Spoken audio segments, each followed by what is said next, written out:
அனைவருக்கும் வணக்கம். திடீர்னு பார்த்தீங்கன்னா அர்ச்சனா சம்புகெல்லாம் தினேஷ் வந்து சப்போர்ட் பண்ண ஆரம்பிச்சிட்டாங்க. இந்த மாதிரி தினேஷ் வந்து மேடையில் பேசியிருக்காரு. நான் ஒரு விவசாயி, நான் வந்து விவசாயம் பண்ணிட்டு அறுவடைக்காக காத்துட்டு இருக்கேன் அப்படின்னு சொல்லி பார்த்தீங்கன்னா அவர் பேசியிருக்காரு. அந்த நேரத்தில் பார்த்தீங்கன்னா உதித்ராமா இப்படி மூஞ்சியை வந்து இப்படி லைட்டாக அப்படி பண்ணி அப்படி சிரிச்சிட்டாங்க. அது எப்படி அவங்க சிரிக்கலாம்? அவங்க சிரிச்ச வந்து தவறு, அப்படிலாம் சிரிக்கக்கூடாது, அது ஒரு தாய்ப்பாசம் சொல்லி அவங்க வந்து ஏமாத்துறாங்க. ஆச்சா ஊச்சான்னு சொல்லி பார்த்தீங்கன்னா அவங்களே வாண்டடா வந்து நீ அர்ச்சனா வந்து கேவலப்படுத்துறான்னு சொல்லி நம்மளுக்கு வந்து சொல்கிற மாதிரி இருக்குது.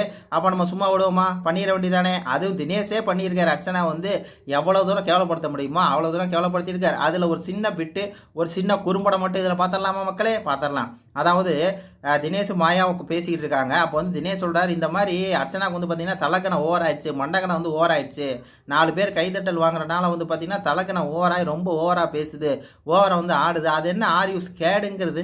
என்னைய பார்த்து ஆர் யூ ஸ்கேடுன்னு சொல்ற அளவுக்கு அதுக்கெல்லாம் என்ன தகுதி இருக்குங்க?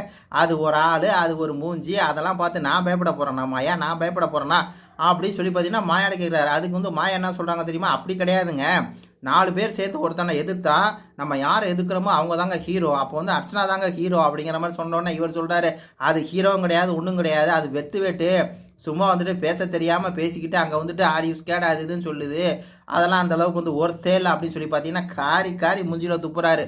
1 2 அடிச்சுட்டு விட்டே போகலாம். இந்த விஷ்ணு குஷ்ணு கஷ்ணு அப்படி சொன்னப்ப தொட்டாச்சுனிங்கி அப்படின்னு சொன்னது மட்டும் இல்லாமல் ஓ பாரமலாவை நான் சொல்லட்டுமா, ஓ பாரமலா நான் சொல்லட்டுமா அப்படின்னு சொல்லி பார்த்தீங்கன்னா வச்சு எவ்வளோ இடத்துல வச்சு கிழிச்சிருக்காரு. ஒரு வேலை செய்ய துப்புள்ள இருந்தா இவ எல்லாம் ஒரு ஆள் அப்படின்னு சொல்லி பார்த்தீங்கன்னா அவ்வளவு கேவலமாக அவ்வளோ கொச்சையாக பேசினாரு. இதே தினேஷ் வந்து உங்களுடைய அர்ச்சனாவை, ஆனால் அந்த தினேஷ் வந்து உங்களுக்கு வந்து நல்லவராயிட்டாரு, விசித்ரா வந்து உங்களுக்கு கெட்டவளாயிட்டாங்க. ஏண்டா அப்படியா?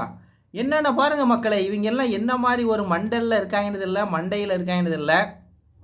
அதாவது அர்ச்சனா வந்து பாத்திரம் கழுவிட்டு இருக்காங்க. அப்போ தினேஷ் சொல்றாரு, நல்லா கழுவு பாத்திரத்தை, நீ கழுவுறது வந்து பார்த்தீங்கன்னா அப்படியே வந்து இதாக இருக்குது அப்படின்னு சொல்லி சொல்றாரு.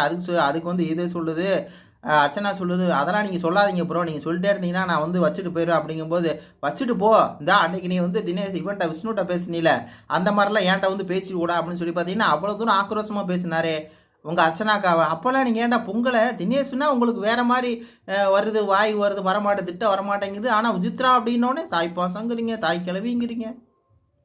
உங்களுக்கு அடுத்தடுத்து வந்து பார்த்தீங்கன்னா ஒரு வீடியோ இருக்குது. அதே மாதிரி இந்த விஷ்ணு பையில நீங்கள் வந்து இப்போ கொண்டாடிட்டு இருக்கீங்க. விஷ்ணு வந்து ஏதோ சொன்னதை செஞ்சு காமிச்சிட்டாரு அப்படின்னு சொல்லி அந்த ஆள் வந்து பார்த்தீங்கன்னா இதே அர்ச்சனா வந்து குப்பைன்னு இருக்காரு. குப்பை குப்பை குப்பை. அர்ச்சனா யாருங்க? குப்பை. அந்த வீடியோ எடுத்து நம்ம பேசலாமா? நன்றி, வணக்கம்.